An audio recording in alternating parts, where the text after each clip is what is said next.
That's a quick backup for us this week as we're back at Purton on Saturday this week for our feature race, which is the Hacker Cup. Very warm welcome to Racing to Win. I'm Andrew Lejeune, joined here in the studio by Paul Lally, our form expert, and race caller Brett Davis as well. And Brett, as always, the end of the card does get really good. It's a mixed card as well. 7 on the turf and 3 on the all-weather. That's right, yeah, 3 on the all-weather. There's a lot of last start winners performing there on Saturday as well. I thought overall it looked a very competitive card. I found a number of the races, Andrew, quite difficult to sort out. Not only speed maps, but overall selections. You can make a case for quite a few. I think the last is one, I think race 5 or 6, another one where the market early is about $6 the field. So won't be easy there Saturday. Yeah, 1, 2, 3, 7, 8 as well for me, as far as that's concerned, Paul. But decent jackpot in the TT, some interesting first starters and some nice horses returning too. There are, yeah, $1.4 million in the TT is the jackpot there, and as you guys have alluded to, Little Giant in particular, looking forward to see how he goes on the all-weather this time in this mixed card. But it's not going to be easy, as Brett mentioned. I've got 4 horses, I think, on top that are paying more than $15. So yeah. If we find one of them, we will be rewarded. It's that type of card where if you can do well, you will be well rewarded with good dividends, I think. All right, races 4, 7 and 9 are the all-weather races. The rest on the turf. The feature race is race number 6, Class 2. That is over the mile. So let's have a look at the horses not going round. Unfortunately, California Archer is going to make his debut in race number 8 and probably had half a chance as well. Replaced by Winning Supreme. California Archer lame in front. And in race number 9, Mega Reds, who may have had some sort of chance there, replaced by Blocker D, who, much like us, is on the quick backup from Wednesday night. National Willer will be the man in the saddle. So, 7 on the turf, 3 on the all-weather. It's the C course for our meeting on Saturday. We kick things off with a Class 5 over the mile and headed by Ambitious Speedy, who was 3rd on his return. He goes up in trip. Brave Knight, Class 5 for the first time. Course and distance for the first time. Go Sandy Go gets a downgrade as well. Lightning Gold dead heated last time out. Le Pegas, his last start winner at Happy Valley over the 1650. And Data Supernatural, featherweight on his back with Mo's claimed he's only got 106 pounds to carry.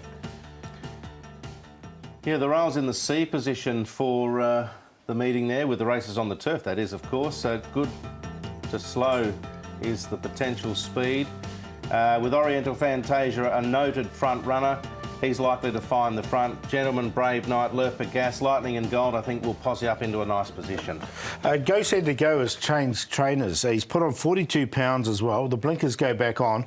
So I just thought we'd show him here at S21. So he's the one closest to us in the yellow saddlecloth. He might just need to run with a 42 pound, but he has improved. There's definitely some improvement there. And here was the second one, just a solo gallop. Just thought I'd show him. He was sort of a bit more sharper with the other horse. Even gallop here. Now, the blinkers do go back on, and the tongue tie as well. So he's interesting. Left Gary Ung, and now he's with Michael Chang. Lightning and Gold, now he's very well rated, this horse, and I like this gallop from him. He's really striding out nicely. Brad Preble from barrier number 1. I think he's a major player in this particular race. The horse is going nicely, and this was his second gallop leading into it. A little bit slower. But again, Brett Preble, I just thought I'd highlight, because Brett Preble's done all the work on this horse all the way through. And from a nice draw and well rated, I think he can run well. He's won on him as well before. Brett's got a good record on the horse. We'll see that run in a second, that dead heat. We'll kick things off, though, with Ambitious Speedy. Looked like he almost came to win the race last time out, but didn't count on Invisible in the black and white, who flashed home. No, well, a few of the horses that sort of got into the picture late came from the back of the field, but I like this run from Ambitious Speedy. He drew barrier 6. It was his first up run for the term, and I think he might have just blown up a little bit. He's never tried this distance, actually, so it's a little bit of a question mark, but I think he might find it quite well. You can see he was going OK to the wire there. With the run under the belt, drawn well, he should get an opportunity. It's not a strong race. He can be right in the finish again. Yeah, he's definitely one of the players in the race, and he's just got to carry the weight, 133. All right, barrier 4 from him. Brave Knight drops into Class 5 company. This is him. He got probably back worse than midfield. Silverfield was very good on this day. Silverfield won most impressive, and I thought he ran on really nicely. Now, this is Class 4, so he comes now down into Class 5 and gets 7 pounds off with Matthew Poon aboard as well. So another one I think's got a really good chance. And from his barrier 9, as we saw in that speed map, he can just sort of posse up outside the leader down into Class 5. It was a good run, I thought.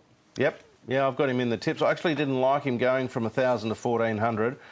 but I don't mind him going from 1400 to a mile. So I'll sneak him in. Paul's mentioned the drop-in class. It's a lot easier. All right, that's the top of the handicap. We'll go to the bottom of it now with Supernatural. So 106 he's got on his back. And Lightning Gold, he shared fourth place here. I think I'm a bit like Paul. I do like Lightning and Gold. He's got an excellent record course and distance. 3 wins over the 1400 metres, 1600 metres at Shard 10. He's only had 3 wins in his career. Preble's been aboard him 5 times and has hardly missed a check. First up run was good behind Jay Ponce. This is a very winnable race for him. You can deal me out of Supernatural. He could carry a feather and I won't be tipping him. I've had enough. Yeah, I'm with you, actually. You've been reading my mail with him. He's had plenty of chances. Yeah. Right. He's come up favourite too. He can win without me. Yeah, and he can win without me. There you go. I don't think he will, but still he's got half a chance, I think, at the weights. Luppergas, another one we take a check on. This is the Valley, of course, over the 1650. You still can't believe he won this race. Yeah, well, he can probably win again without me too. Yeah. If you miss the 50s, you know, you've got to dive in now, probably take 10s, I suppose. But it was a good enough effort from him. He is a one-time winner now. You know, they can often take a long time to win one, as we know, and then go on and win 2. So I'm not going to pot him as much as Supernatural. Japont hasn't he? We'll see him again. He's on a hat-trick now. Yeah, exactly. he's on hat-trick, yeah. And he's a good chance, I think. But no, I haven't put him in. All right. Tricky Class 5 then to kick things off? It is. I do like this Lightning and Gold, though. I think he's really well rated at the moment. He's won off a rating of 48, and he's now down to 32. Brett Preble from Barrow Run to get a really nice run in the race. Brave Knight, the other one that's been downgraded. Gold Talent's been getting back. He's got Barrow 11. He'll get back once again. But he's been finishing off his races quite nicely. And Furious Pegasus, cheek pieces go on him. I think he can run a race. There is a win in him there somewhere. 5, 2, 4, 10. But I'll play the exotics in this one. I'm with you, Paul. I think 5's a good bet in the first. Win place. You can work all your exotics around him. I'd be surprised, dare I say it, if he doesn't run in the first 3. I think he's a terrific chance of winning the race. And you're getting about 4 to 1. So him on top. Ambitious Speedy, I liked his effort last start. Brave Knight gets the drop in grade.